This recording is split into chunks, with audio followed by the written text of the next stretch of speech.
ನಮಸ್ಕಾರ ಸ್ನೇಹಿತರೆ. ಒಂದು ಸುದ್ದಿ ಇದೀಗ ನಿನ್ನೆಯಿಂದ ಸಾಕಷ್ಟು ಹರಿದಾಡ್ತಾ ಇದೆ. ಈಗಾಗಲೇ ನಿಮಗೂ ತಲುಪಿದೆ ಅನ್ನೋ ಭಾವನೆ ನನ್ನಲ್ಲೂ ಇದೆ. ಸೊ ವಿಚಾರ ಏನಪ್ಪ ಅಂದರೆ, ಅಪರ್ಣಾ ಅವರು ಅಂದರೆ ಕನ್ನಡದ ಖ್ಯಾತ ನಿರೂಪಕಿಯವರು.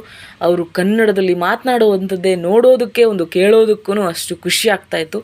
ಅಂತಹ ಒಬ್ಬ ವ್ಯಕ್ತಿ ಅವರು ಇವತ್ತು ಇಲ್ಲ ಅಂದರೆ ನಮಗೆ ನಂಬೋಕೆ ಸಾಧ್ಯ ಆಗ್ತಿಲ್ಲ. ಕನ್ನಡ ಸಿನಿಮಾ ರಂಗ ಕೂಡ ಇವತ್ತು ಕಂಬನಿ ಮಿಡಿತಾ ಇದೆ. ಹೌದು, ಅಪರ್ಣಾಗೆ ಅದೊಂದು ಆಸೆ ಇತ್ತಂತೆ. ಆ ಕೊನೆಯ ಆಸೆ ಏನು ಅನ್ನೋದನ್ನು ಈ ವಿಡಿಯೋದಲ್ಲಿ ಹೇಳ್ತೀನಿ. ಖ್ಯಾತ ಕನ್ನಡ ನಿರೂಪಕಿ ಅಪರ್ಣಾ ಕೊನೆಯುಸಿರೆಳೆದಿದ್ದಾರೆ. ಕ್ಯಾನ್ಸರ್ ಕಾಯಿಲೆಯಿಂದ ಬಳಲ್ತಿದ್ರು ಇವರು. ಒಂದಷ್ಟು ತಿಂಗಳುಗಳಿಂದ ಅವರು ಎಲ್ಲೂ ಕಾಣಿಸ್ಕೊಳ್ತಾ ಇರಲಿಲ್ಲ. ಈ ವಿಚಾರ ತಿಳಿದು ಕನ್ನಡ ಅಭಿಮಾನಿಗಳಿಗೂ ಕೂಡ ಶಾಕ್ ಆಗಿದೆ. ಖ್ಯಾತ ನಿರೂಪಕಿ ಅಪರ್ಣಾ ತಮ್ಮ ಬನಶಂಕರಿ ನಿವಾಸದಲ್ಲಿ ಕೊನೆಯುಸಿರೆಳೆದಿದ್ದಾರೆ. ಮಸಣದ ಹೂ ಸಿನಿಮಾದಲ್ಲೂ ಕೂಡ ಅಪರ್ಣಾ ಅವರು ನಟಿಸಿದ್ರು.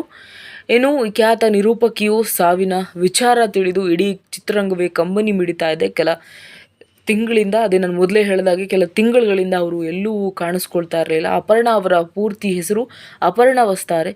ಇವರಿಗೆ ಒಂದು ನಿರೂಪಣೆ ಶಾಲೆ ತೆರಿಬೇಕೆಂಬ ಆಸೆ ಇತ್ತಂತೆ. ಆದರೆ ಇದು ಸಾಧ್ಯವಾಗಲಿಲ್ಲ.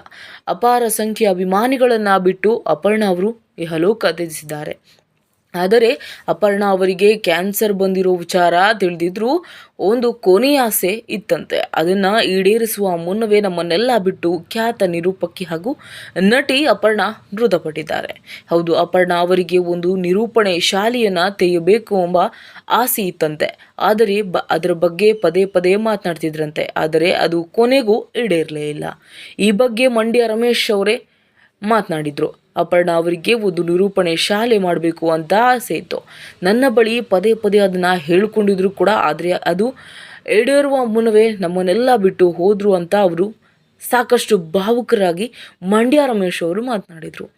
ನಮ್ಮ ಚಿತ್ರರಂಗಕ್ಕಾಗಲಿ ಹಾಗೆ ಕೆಲವೊಂದಷ್ಟು ವಿಷಯಗಳಲ್ಲಿ ಸಾಕಷ್ಟು ಲವಲವಿಕೆಯಿಂದ ಇದ್ದಂತಹ ಈ ವ್ಯಕ್ತಿ ಅಂದರೆ ಇವರನ್ನು ಕಳ್ಕೊಂಡಿದ್ದು ಒಂದು ಸ್ಯಾಂಡಲ್ವುಡ್ಗೆ ತುಂಬಾ ಬೇಜಾರಾಗ್ತಾ ಇದೆ. ಒಂದಷ್ಟು ಮನಸ್ಸುಗಳು ಒಂದಷ್ಟು ಅವರಿಗೆ ಹತ್ರ ಆಗಿದ್ದಂಥವರು ಸಾಕಷ್ಟು ನೋವು ಅನುಭವಿಸ್ತಾ ಇದ್ದಾರೆ.